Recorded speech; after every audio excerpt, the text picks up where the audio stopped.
The princess had committed a terrible sin. According to the Russian Old Believer legend, she had had a, let's just say, less than appropriate relationship with a dog, and so she and the dog were both put to death. They were surprisingly buried side by side, but as time went on and the seasons changed, something strange occurred. Plants began to grow from their graves, new plants, unlike any seen before. From the princess's grave, the world's first tobacco plant sprouted, and from the dog's, a sinister little vegetable called the potato. Yes, the beloved foundation of everything from French fries to tater tots was originally believed to be evil. Potatoes were alleged to cause lustful thoughts, contain deadly poison, and literally be linked to the devil.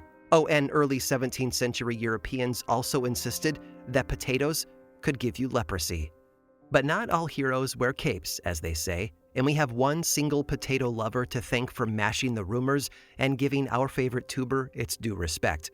That hero was a Frenchman named Antoine-Augustin Parmentier, and he'd spent time as a prisoner of war in Prussia, where prison diet consisted largely of, you guessed it, potatoes. Now, you would think that he would be sick of spuds after 3 years in prison, but you'd be wrong. Because when he finally returned to France, he dedicated years of his life to convincing French people that potatoes were delicious. This guy would host lavish potato-themed dinner parties, which featured up to 20 potato-centric courses. And it worked. Suddenly, everyone wanted to boil them, mash them, stick them in a stew, all because of Parmentier.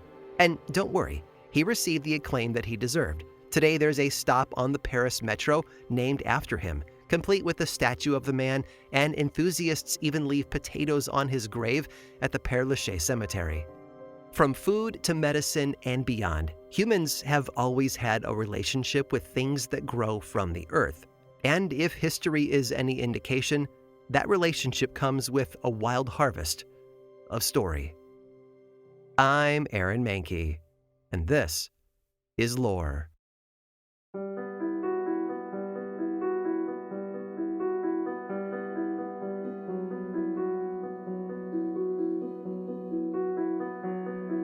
Not to brag, but I think it's safe to say that I'm a bit of an expert on fear. After all, I spend my days reading about the worst monsters the world has to offer. And that's why I know that, since ancient times, there is one thing that has terrified people more than all the werewolves, ghosts, and ghouls put together.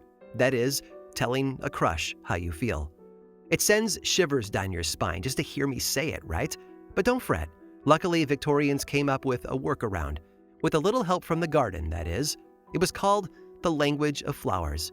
Basically, different flowers had different meanings attached to them, and so through sending and receiving flowers, sweethearts could have entire wordless conversations. Bluebells, for example, meant kindness. Tulips meant passion. Roses, of course, represented devotion, while rosemary symbolized remembrance. If you weren't actually into the person who gave you one of these flowers, don't worry, there's a flower for that too. Yellow carnations, which meant disdain. And then there's the strangely ominous rhododendron, which meant danger, flee. But it wasn't only in courtship that flowers had a hidden meaning. Flowers also spoke for the dead.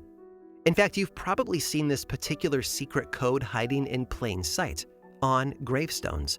All those vines and trees and flowers carved onto Victorian gravestones aren't just there for decoration. They have meaning, and they can often tell you about the person buried beneath, like sheaves of wheat, which indicate that the deceased had lived a long life. In contrast, children's graves are often adorned with unopened flower buds, which, like the child, never had the chance to bloom.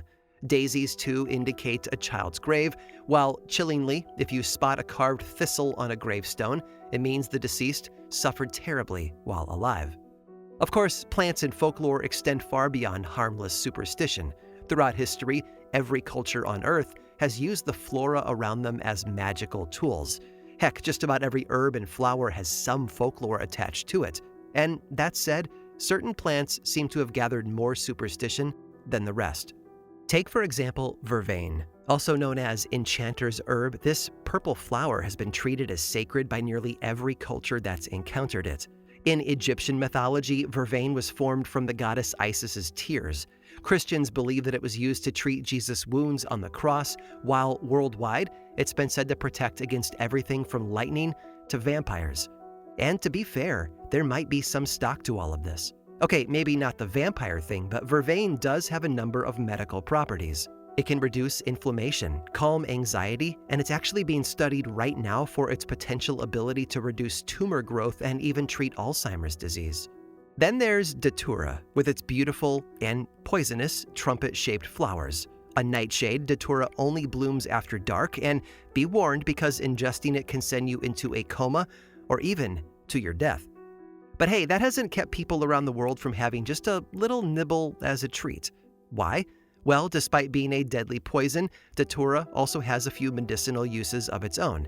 In folk medicine, it's been used to treat everything from hemorrhoids and eczema to fevers and coughs. Until recently, datura cigarettes were even prescribed to asthma sufferers. But its most popular property, that would be its ability to cause powerful hallucinations. Hallucinations so intense, in fact, that they've been deemed sacred visions. Some scholars even believe that datura was responsible for the visions of the Oracle of Delphi. The Aztecs used datura as a narcotic during various rituals and sacrifices, and meanwhile, if you were a young Chumash boy, you might be given a liquid form of datura during your puberty rites. The resulting dreams would then reveal a spirit guardian to guide you into adulthood. And by the way, if datura doesn't sound familiar, you may simply know it by a different name. It has a ton, and they're all absolute gems. Devil's Snare, Thornapple, Hell's Bells, Devil's Trumpet, Devil's Weed, the Devil's Cucumber, and my personal favorite, Beelzebub's Twinkle. Most commonly, though, it's known as Jimson weed. Another supposedly magical plant is mugwort. Sometimes referred to as the mother of all herbs, its genus, Artemisia, derives its name from the Greek Artemis, goddess of nature. The word mugwort, though, is a holdover from when it was used to flavor beer, back before being replaced by hops. So yeah, it literally went into your mug. These days, the minty herb is still used as seasoning, mostly in Northern Europe, but during the Middle Ages, mugwort was renowned less for its flavor and more for its magical powers. What powers? Well, wearing a mugwort belt could protect against witchcraft, for one. On the other hand, it was also said to be used by witches as one of the many ingredients in what was called a flying ointment. Now, don't misunderstand, flying ointments didn't literally lift witches into the air, but it came close. You see, the mugwort would be mixed with numerous other hallucinogenic plants to make an ointment, which, when applied to the skin, would send magic practitioners on a vivid drug trip. They would hallucinate bacchanalian revelries, dances with the devil, and yes, even flight. The idea was that the magic salve sent their consciousnesses flying, while their physical bodies remained on the ground. Meanwhile, in China, mugwort dolls were hung in doorways to keep out evil, while in Japan, the Ainu people created voodoo-like images out of mugwort that, when thrust upside down into a hole, would bring misfortune upon their enemies. In England, women would place mugwort root beneath their pillows to bring on dreams of their future husbands. Actually, another name for mugwort is dreamwort, because smoking it induces wild dreams. In folk medicine, the herb has been used to aid digestive problems, lower high blood pressure, induce menstruation, and reduce itching and scars, which might not be the best move as, don't forget, rubbing mugwort ointment on the skin can also induce terrifying hallucinations. And speaking of witches' ointments, Francis Bacon incorrectly insisted that it wasn't only the plants in the pot, but, and I quote, the fat of children digged out of their graves. At the end of the day, it's no surprise that there are so many macabre legends connected to things that grow. Because, don't forget, for all their pretty petals and delicate leaves, there are plenty of plants, more than eager to kill you.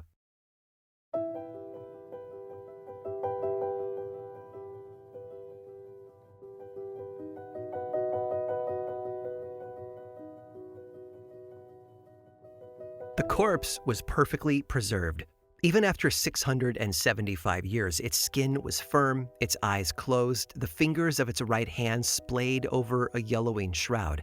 It was the body of Italian warlord Congrande della Scala, and because he'd been buried in the dry city of Verona, the climate had naturally mummified him. All of which to say, when researchers exhumed Congrande in 2004, they had plenty to work with, including the most important part, the contents of his intestines. You see, when Congrande had died way back in 1329 at the age of 38, The official report claimed that he had accidentally drunk from a polluted spring. But other rumors swirled as well, namely that the warlord had been poisoned. Of course, that's all they were, just rumors. Until now. Because when those 21st century scientists tested a sample of the mummy's intestine, they discovered remnants of digitoxin and digoxin, the chemicals produced by a poisonous plant called dead man's bells, or as you may know it, foxglove. We all know that plants have been used to heal people since ancient times, but throughout the centuries there's been a flip side to that coin, plants as tools of murder. And in Cangrande's case, that seems to be exactly what happened. Foxglove, by the way, may derive its name from a 12th century French tale in which a fox named Reynard wears the bell-shaped flowers as little socks to help him silently sneak up on his prey, which is totally unrelated to poison, but just an adorable fact that I had to share. Now, perhaps the most famously poisonous plant of all is belladonna, or deadly nightshade. Every single part of this femme fatale is deadly, from its shiny black berries to its spreading green leaves, and even tiny doses of it can kill you. And I mean tiny. People have been poisoned by not just the plant itself, but by eating honey from bees who pollinated belladonna plants. Belladonna actually means beautiful woman in Italian, a name earned from the fact that women in the Venetian court used to use eye drops made from this stuff to enlarge their pupils, which was a sign of beauty at the time. And before you judge, you should know, if you've ever been to an optometrist, you have probably consented to something similar. You see, eye doctors today use a synthetic version of belladonna to dilate your pupils. Trust me though, for those suffering belladonna poisoning, wide pupils is the least of their worries. First, the heart begins to race, then headaches set in, accompanied by horrifying, violent hallucinations so vivid they seem real. Next, in the throes of full-on delirium, the body begins to convulse, all before slipping mercifully into a coma, and eventually death. Now, given all this, it's no surprise that belladonna's genus is Atropa belladonna, Atropa being the name of the Greek fate responsible for snipping the thread of life. And it's also no surprise that for millennia, belladonna hasn't only been ingested by accident, it's also been used as poison. Take this nasty little trick pulled by Scotland around 1,000 years ago. As the Danish army invaded, the Scots sent what seemed to be perfectly ordinary bread and wine to Danish soldiers. Mistaking it for their provisions, the army devoured it, only to realize the truth all too late. The food had been laced with deadly nightshade. The Danish soldiers perished, and the Scots were victorious. So victorious, in fact, that the incident would later be immortalized in theater, specifically in a little play called Macbeth. Then there's Locusta, one of 3 famous female poisoners from ancient Rome. Locusta had possibly the coolest job title of all time, that is, the emperor's official advisor on poisons. She served under both Emperor Claudius and Nero, poisoning their enemies, often with belladonna. She even ran a poison school where she tutored others on the deadly art. But of course, poisoning in war and politics is one thing. How about poisoning for fun? Now, I really hate this. In 15th century Europe, nobility would deliberately dose banquet guests with belladonna, not to kill them, mind you, but for entertainment. That's right, they would slip the poison into an innocent victim's drink, who would then begin to madly hallucinate and act insane, which apparently everyone else found hilarious. Note to listeners, please don't drug your friends with deadly poison. It is not cool. Oh, and by the way, there's another member of the nightshade family that was long believed to be poisonous as well. It wasn't actually, but it still managed to kill people anyway. You see, early modern Europeans tended to eat off of pewter dinner plates, plates that happened to contain lead, which sometimes worked out okay, except for the fact that the fruit from this particular nightshade happened to be highly acidic, so when eaten off of these plates, it would leach the lead out, causing lead poisoning. Now, folks back then called this plant the poison apple, but if you're envisioning that dark, glistening fruit from Snow White, think again. Poison apples, you see, were none other than tomatoes. From poisons to potions and secret codes, it's amazing how many stories sprout right out of the very earth around us. But if this next story is to be believed, some flowers don't come from our world at all. Some may hail from another place, the land of the dead.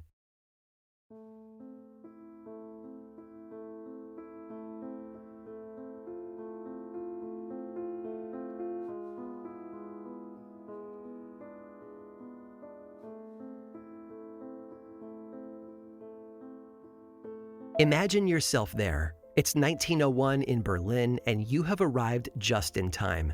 After paying at the door, you're led into a room where other curious spectators like yourself are seated around a table. You join them, squinting at the light. It is bright in the room, which is unexpected. After all, you've been to events like this before, and the lamps had always been kept dim, the shadows long. But here, things would be different, because this wasn't any old seance. No, tonight you're in the hands of a woman known as the flower medium, and she wants you to see every tiny detail of what's about to happen. Every petal and thorn, every one of the hundreds of blooming flowers she is about to conjure, straight from the spirit realm. Born in Saxony, Germany in the year 1850, Anna Roth wasn't always known as the flower medium. She started life as a regular working-class kid. I like to hope that her early life at least was a happy one, playing with her sisters, hearing bedtime stories from her father, perhaps even helping her mother in the garden. Because, sadly for Anna, there would be much sorrow ahead. When she was just a teenager, both of her parents and two of her sisters died of cholera. Suddenly an orphan, the care of Anna's younger siblings fell to her. She went to work as a servant to make ends meet and married at the young age of 18, soon giving birth to a daughter of her own. And through all the hardship and labor, Anna had another issue to worry about: visions of the dead. Allegedly, Anna began seeing spirits at the tender age of 10, and although she managed to push it away for decades, she couldn't outrun her powers forever. In 1890, Anna's daughter was fully grown and about to be married, but tragically her fiancé died before the wedding could take place. And after that, well, something shifted for Anna. Because while the dead man may have left his betrothed behind, he didn't seem to give his future mother-in-law the same space. Anna started seeing her daughter's lost love wandering around the house. It got so intense that her husband took her to see a healer, but rather than provide the respite she hoped for, the healer delivered a rather interesting diagnosis. The visions, according to the healer, were not something to fight. They weren't a sign of mental illness. On the contrary, they were proof that Anna was no ordinary woman, but a powerful medium. For Anna Roth, that was all she needed to hear. From that moment on, she began to conduct public seances.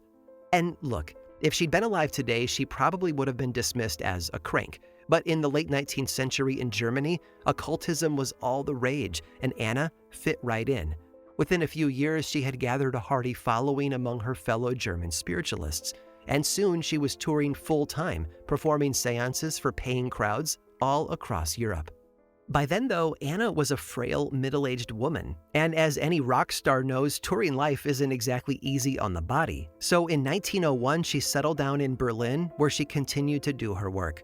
Of course, you're probably all wondering the same thing. What exactly happened at an Anna Roth seance that made her so darn popular? Something to do with flowers, right? Well, luckily we have records documenting exactly what took place in that eerily bright room. Once the participants paid and were seated, Anna would invite a female member of the group to pat her down, to assure everyone that she had no tricks up her sleeve, literally. Then an impresario would hype her up, and Anna would lead a prayer before falling into a deep, impenetrable trance. And now, the evening would officially begin.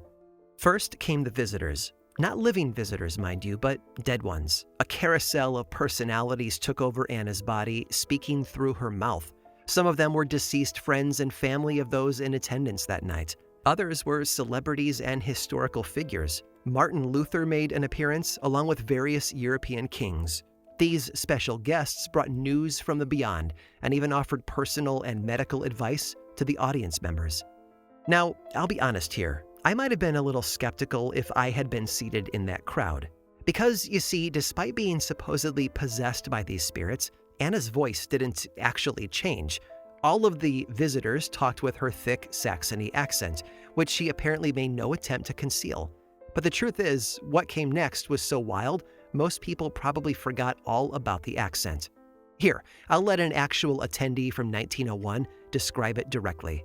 Such masses of fresh, dewy, charmingly fragrant flowers were materialized before our eyes that we all carried home with us large bunches of them. For my part, I received one large red tulip, one lily of the valley, 2 mignonettes, 1 snowdrop, a handful of fresh grass, and a large cluster of scented myrtle, which the medium picked as from an invisible wreath around my head.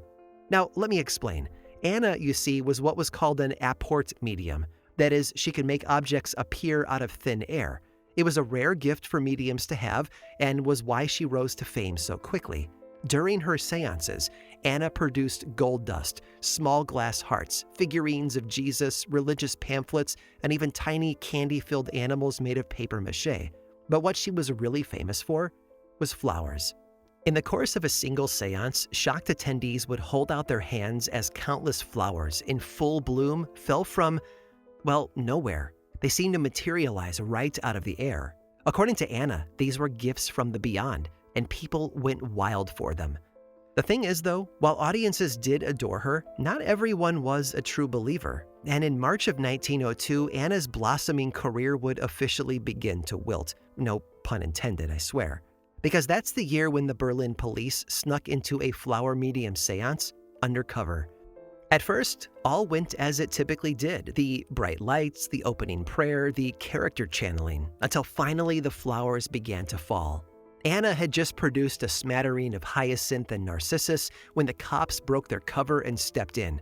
Wrestling the delicate woman to the ground, they pulled up her skirt, revealing bundles upon bundles of hidden flowers.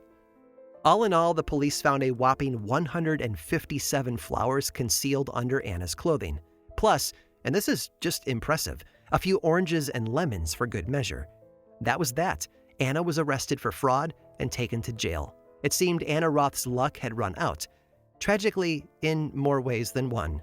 You see, as Anna awaited her trial, her husband and daughter both passed away, but she was deemed too dangerous to be allowed to join them in their final moments. Instead, she had to settle for kneeling by their graves once it was already too late, all while flanked by police.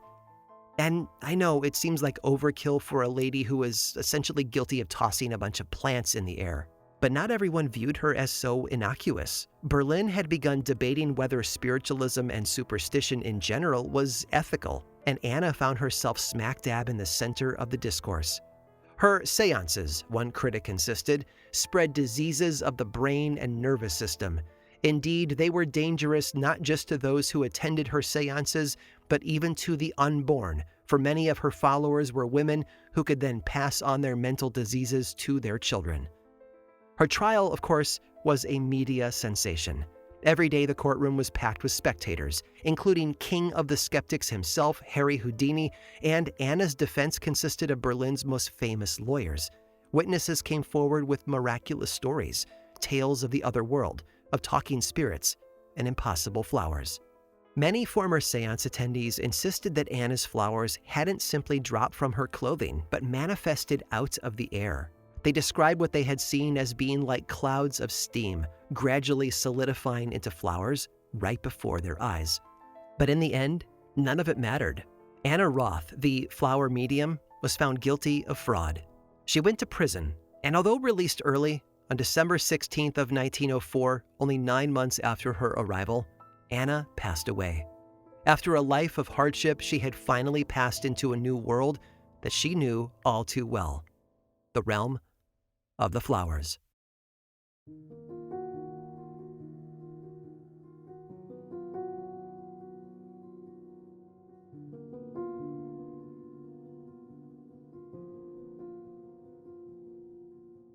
History is like a garden. Some parts of the past are easily spotted by the naked eye. The leaves and flowers, the vines and ripening fruit, all those parts above the ground. The past is as it appears on the surface, and were you to take the lives of people like Anna Roth at face value, those visible bits would seem like the whole story. But here's the thing about a garden. Most of the action takes place under the surface in the twisting roots, and that's the part you'll only find if you dig. The tale of the flower medium may seem like a simple story about a charlatan using stage trickery to make a quick buck, but when you start to dig, well, the roots run deep. You see, Germany during Anna's lifetime was a very unique place. Between the late 19th and early 20th centuries, what had once been a provincial nation suddenly became one of the world's greatest economic powerhouses, matched only by the US and Great Britain. This was an age of steel, of industrial smog and chemical plants. German farmers set aside their hand tools in favor of new, belching machinery produced in corporate factories. Those who had once worshipped the simple magic of a seed sprouting from the soil now bowed down to steam and metal. But then, a woman arrives who can make flowers fall from the sky. And sure, she may have been a fraud, but in the end, does that really matter? In a world of cold industry, Anna Roth gave her audience something they desperately craved, the magic of the natural world. Maybe buried in a colorless haze of smoke and steel, what people really needed, what they wanted, was just a bit of beauty.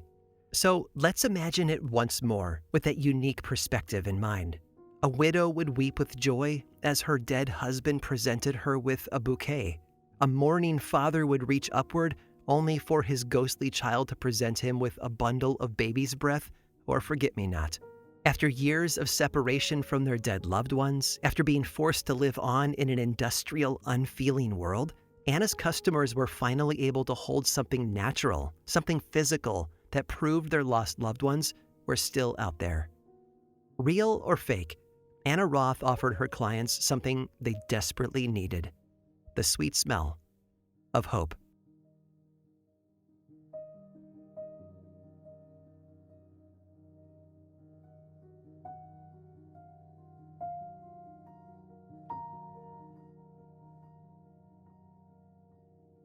I hope you enjoyed today's tour through the wild and wonderful garden that is folklore.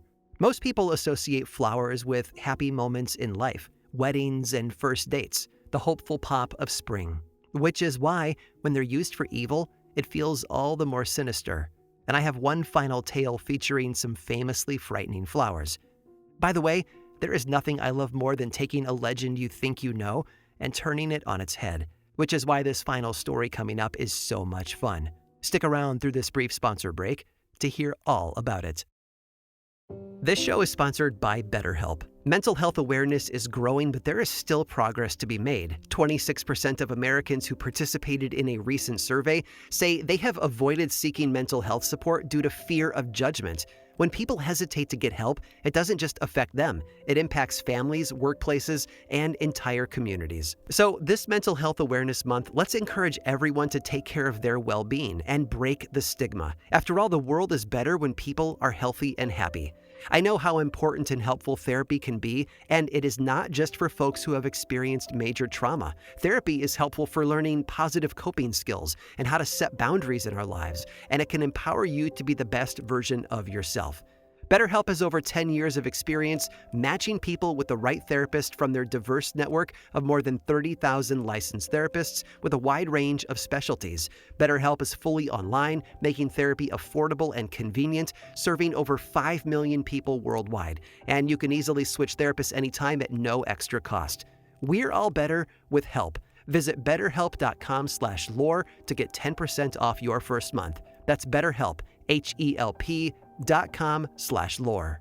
This episode was also sponsored by Squarespace. Squarespace is the all-in-one website platform that's designed to help you stand out and succeed online. Whether you're just starting out or you're scaling your business, Squarespace gives you everything you need to claim your domain, showcase your offerings with a professional website, grow your brand, and get paid, all in one place. As a former freelance graphic designer, I know firsthand how tough it can be to craft a brand and a website that wows customers, but Squarespace makes that so incredibly easy. You can get paid on time with professional on-brand invoices and online payments, streamline your workflow with built-in appointment scheduling. They even have email marketing tools. And the actual building of the website, well, Squarespace has cutting-edge tools that are meant to give you the boost you need to craft a beautiful website around you and your brand. Gorgeous templates, drag and drop editing, and personalized design recommendations, they will help you look so good. Plus, Squarespace Domains makes it easy to find the best name for your business at one fair, all-inclusive price. No hidden fees or add-ons required, and every Squarespace domain comes with advanced privacy and security tools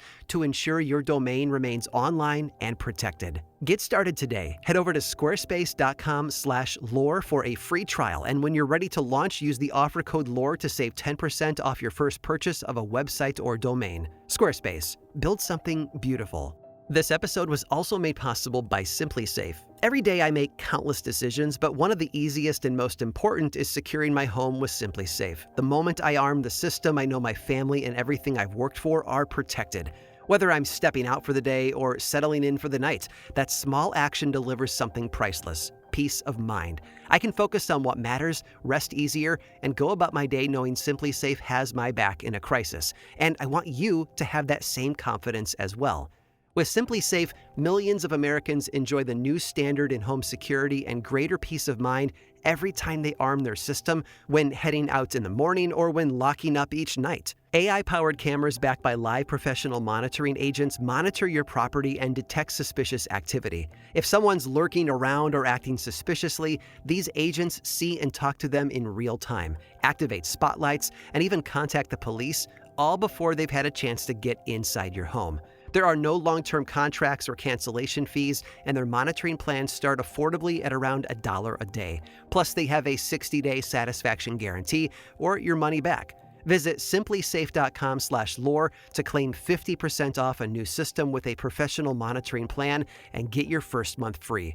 That's simplysafe.com/lore. There's no safe like SimpliSafe. And finally, this episode was sponsored by Goldbelly. All right, friends, listen up. I'm going to tell you about the only gift that any dad wants to get this Father's Day. Get him Goldbelly. Goldbelly ships the most iconic foods from the best restaurants across the country straight to his door for free. Let him kick back this Father's Day and chow down on award-winning barbecue from Texas, epic deep dish pizza from Chicago, or colossal pastrami sandwiches from New York, no matter where in the country he is. Whether it's a dish from that one-of-a-kind restaurant or meals from world-famous chefs like Jose Andres, Peter Luger, or Guy Fieri, Goldbelly has you covered. Now, as an Illinois boy living in the Boston area, I was instantly drawn to the Chicago deep dish pizza from Lou Malnati's. It is iconic, and it's absolutely delicious. It honestly made me feel like I had gone home for a visit. The shipping was simple and quick, and the quality of this pizza was incredible. So if you're looking to make dad feel like an absolute legend this Father's Day, or you just want to impress friends and family with an epic meal the next time you host, go to goldbelly.com and get free shipping and 20% off your first order with promo code LORE. That's goldbelly.com, promo code LORE for free shipping and 20% off your first order.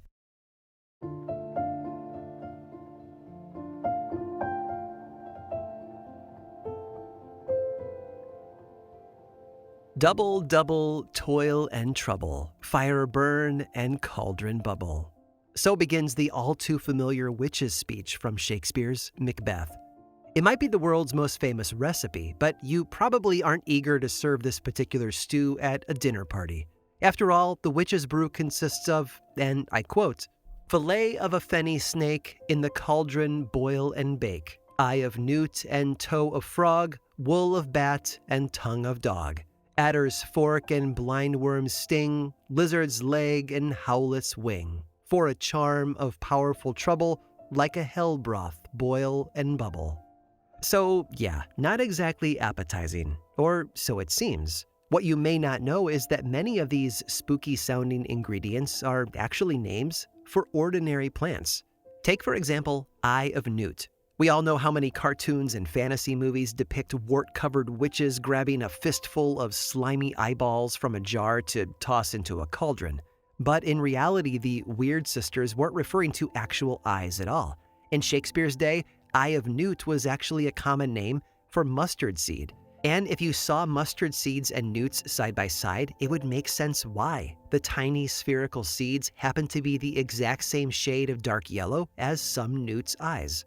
And then there's toe of frog, another seemingly creepy-crawly ingredient that doesn't creep or crawl at all. Scholars believe that toe of frog is simply a nickname for a particular kind of buttercup, notable for having a bulbous green base, or toe, at the bottom of its stem.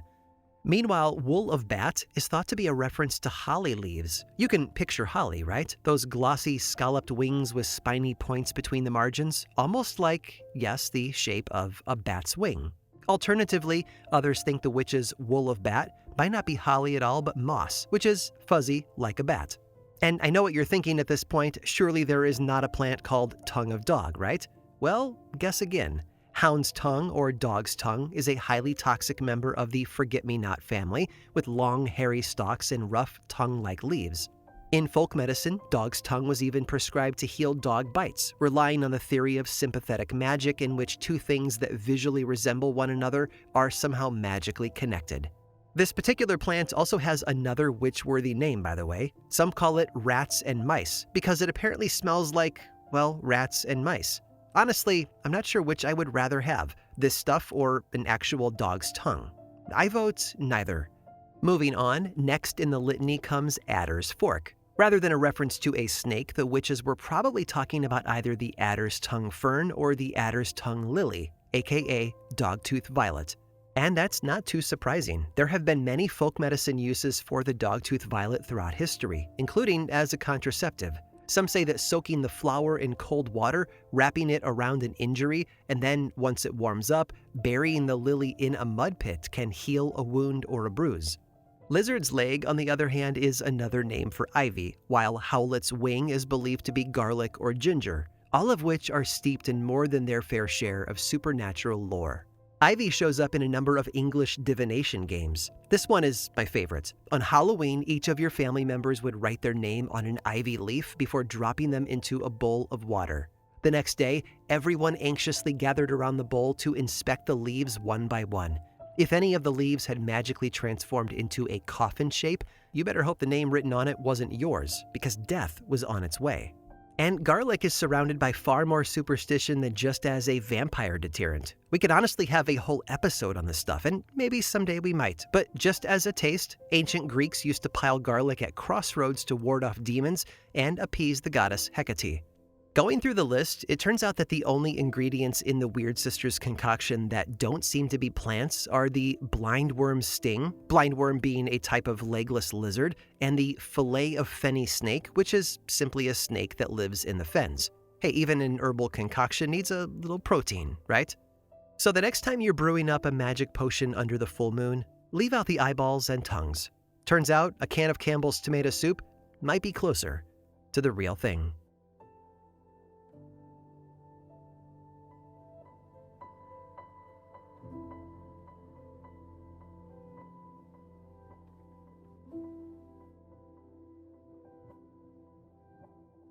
This episode of Lore was produced by me, Aaron Mahnke, with writing by Jenna Rose Nethercott, research by Cassandra De Alba, and music by Chad Lawson.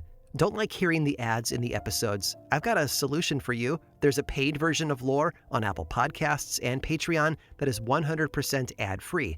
Plus, subscribers there also get weekly mini episodes that we call Lore Bites. It's a bargain for all of that ad-free storytelling and a great way to support this show and the team behind it. Of course, Lore is much more than just a podcast. There's the book series available in bookstores and online, and 2 seasons of the television show on Amazon Prime. Information about all of that and more is available over at lorepodcast.com. And you can also follow the show on various social media platforms like Blue Sky and YouTube. Just search for Lore Podcast, all one word, and then click that follow button. And when you do, say hi. I like it when people say hi. And as always, thanks for listening.